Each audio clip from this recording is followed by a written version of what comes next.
Rapat paripurna dengan agenda penyampaian atau penyerahan konsep nota kesepakatan antara pemerintah Kabupaten Aceh Timur dengan DPRK Aceh Timur tentang kebijakan umum perubahan APBK Aceh Timur dan PPAS perubahan APBK Aceh Timur tahun 2021 sempat molor 1 jam setengah karena belum hadir anggota Dewan di ruang sidang.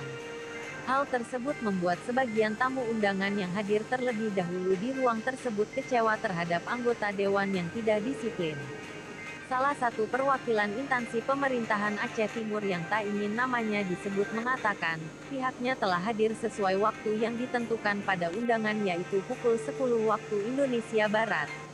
Kami merasa kecewa terhadap wakil rakyat yang tidak disiplin dan tak hadir secara tepat waktu sesuai undangan yang telah ditentukan dan ditanda tangani langsung oleh Ketua DPRK Aceh Timur, ujarnya.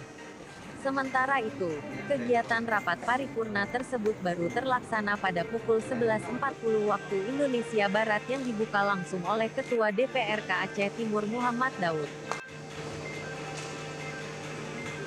Terima kasih di rapat agenda hari ini sebagaimana yang telah kita sampaikan tadi di rapat untuk agenda pembahasan tentang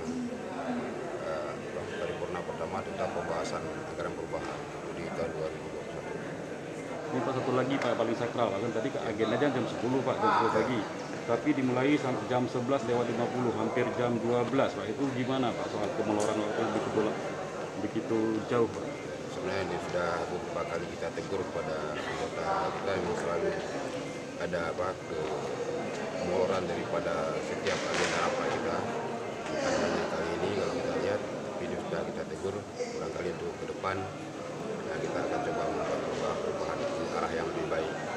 Karena mengingat kita di DPRK Aceh Timur juga dari timur ke barat Pak ya.